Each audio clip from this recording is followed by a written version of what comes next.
नमस्कार मित्रांनो, आज परत एकदा तुमचं अफसर टेक यूट्यूबवाले बाबा या चॅनलमध्ये स्वागत आहे. आणि आज आपण शेतकऱ्यांची कर्जमाफी सरसकट 3 लाखापर्यंत एकनाथजी शिंदे यांच्या भाषणातून ऐकणार आहोत. तर तुम्हाला व्हिडिओ कसा वाटला तर जास्तीत जास्त शेअर करा आणि सबस्क्राईब करायला विसरू नका आणि कमेंट करून सांगायला विसरू नका. हे आमचं हे एकच आहे की तुमच्यापर्यंत हा व्हिडिओ पोहोचला पाहिजे. तरी आपण ह्या व्हिडिओमधनं पाहणार आहोत. चला व्हिडिओ चालू करतो. पण आपलं सरकार आल्यानंतर, सर्वसामान्यांचं सरकार, शेतकऱ्यांचं बळीराजाचं सरकार आल्यानंतर आम्ही आधी ठरवलं की जे 50,000 रुपये जे नियमित कर्जफेड करणारे शेतकरी आहेत त्यांचं म्हणणं होतं त्यावेळेस की आम्ही नियमित कर्जफेड करतो, तर आमचा थोडाच गुन्हा आहे आणि मग त्यामध्ये आपण त्यांना देखील प्रोत्साहन जे काही लाभ आहे तो देण्याचा निर्णय आपण आल्या सरकारमध्ये घेतला आणि त्याची अंमलबजावणी तातडीने झाली पाहिजे यासाठी आपण त्याची अंमलबजावणी करण्याचे निर्देश संबंधित विभागांना दिले. मी संबंधित सर्व जे आपले विभाग आहेत त्यांचे सेक्रेटरी आणि ते सगळे अधिकारी यांचं मनापासून अभिनंदन या ठिकाणी पुन्हा एकदा करतो. DCM साहेबांनी केलेला आहे. कारण शेवटी कुठलाही निर्णय जो सरकार घेतं तो त्याची अंमलबजावणी झाली पाहिजे आणि तो फायदा जो आहे लोकांपर्यंत पोहोचला पाहिजे. हे जेवढं आपण जलद गतीने हे केलं त्याबद्दल सगळ्यांचं अभिनंदन. आज 6 लाख जवळपास 7 लाख लाभार्थ्यांना शेतकऱ्यांच्या खात्यामध्ये 2,500 कोटी रुपये जमा होतील. टोटल 16 लाख शेतकरी याच्यामध्ये लाभार्थी आहेत आणि त्यातल्या जवळपास 7 लाख लोकांना आपला निर्णय झाल्यानंतर आपण सांगितलं 1 क्लिकमध्ये सगळ्यांच्या खात्यात पैसे गेले पाहिजे. शेवटी सिस्टीम अपडेट करणं, अपग्रेड करणं हे तुम्ही लोकांनी केलं आणि त्यामुळे सगळ्याचंच मी पुन्हा अभिनंदन मगाशी केलेलं आहे. आणि म्हणून हे सरकार जे आहे हे सर्वसामान्य लोकांना न्याय देणारं सरकार आहे आणि म्हणून आपण शेतकरी हा केंद्रबिंदू मानून सरकार स्थापन झाल्यानंतर तातडीने आपण अनेक निर्णय घेतले शेतकऱ्यांच्या दृष्टीने.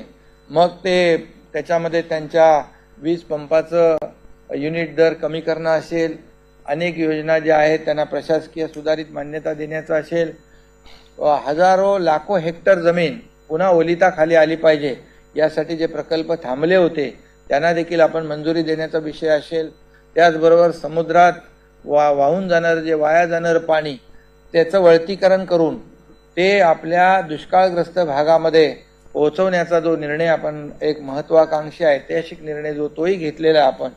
आणि म्हणून हे सगळे जे काही निर्णय आपण घेतलेत ते आपल्या बळीराजाला जो आपला अन्नदाता आहे त्याला सुखी करण्यासाठी, त्याचं जीवन सुसह्य करण्यासाठी, तो आत्महत्यापासून परावृत्त झाला पाहिजे यासाठी आपण हे सगळे निर्णय या ठिकाणी घेतोय. आणि त्यामुळे त्यातलाच हा अतिशय महत्त्वाचा निर्णय आज आपण घेतलेला आहे. आणि त्याचबरोबर आजच्या मंत्रिमंडळात देखील आपण भूविकास बँकेचे 900 कोटी रुपये जे आहे 964 कोटी ती देखील कर्जमाफी शेतकऱ्यांना दिलेली आहे. तो देखील मोठा निर्णय आहे. शेतकऱ्यांना त्याचं बेनिफिट होणार आहे. आणि असे अनेक निर्णय आपण या ठिकाणी घेतोय. त्याची अंमलबजावणी देखील तातडीने होते आणि तातडीने ते आपण सगळं एकदम फास्ट केलं म्हणजे आपण मनात आणलं तर करू शकतो, बरोबर ना. त्यामुळे त्याचं उदाहरण या ठिकाणी आज आपण पाहतोय.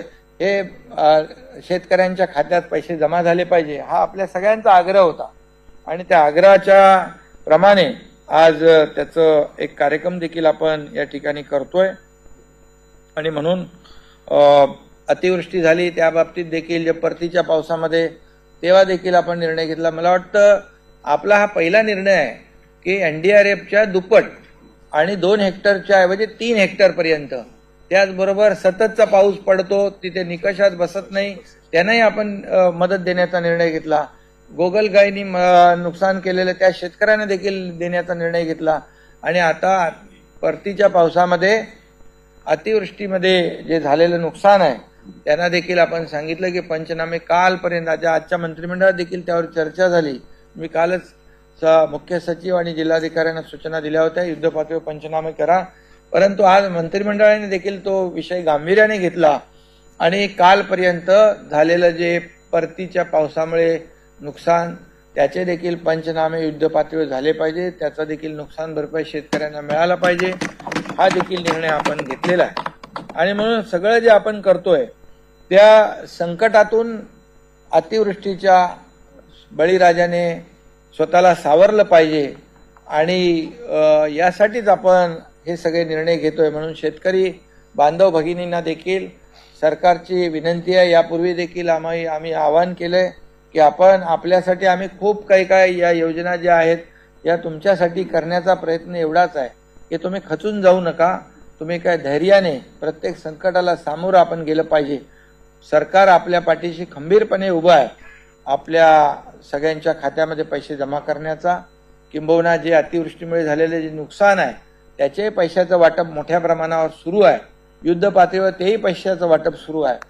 आणि एकंदरीत आपण सर्वसामान्य लोकांसाठी अनेक निर्णय घेतो. आता दिवाळी सगळ्यांची नागरिकांची गोड झाली पाहिजे म्हणून 4 जिन्नस ज्या 4 वस्तू ज्या आहेत, साखर, रवा, चण्याची डाळ, तेल, फक्त 100 रुपयामध्ये देण्याचा देखील निर्णय मला वाटतं यापूर्वी कधी झाला नसेल. त्यामुळे हे सगळे जे निर्णय आहेत हे सर्वसामान्य लोकांसाठी आपण घेतोय आणि म्हणूनच आजचा देखील निर्णय अतिशय महत्वाकांक्षी आहे.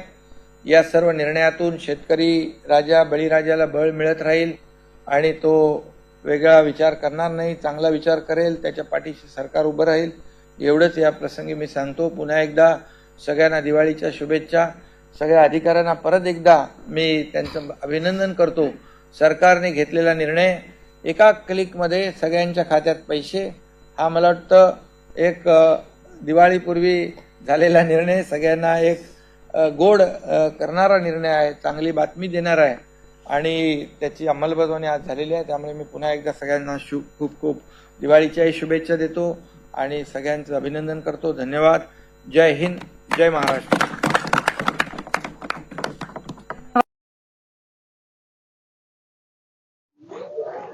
तर मित्रांनो, तुम्हाला व्हिडिओ कसा वाटला ते कमेंट करून सांगायला विसरू नका आणि सबस्क्राईब करायला नक्कीच विसरू नका आणि जास्तीत जास्त लोकांपर्यंत हा व्हिडिओ शेअर करा.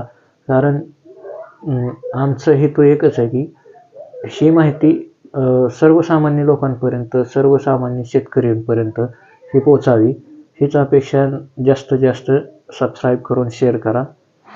धन्यवाद.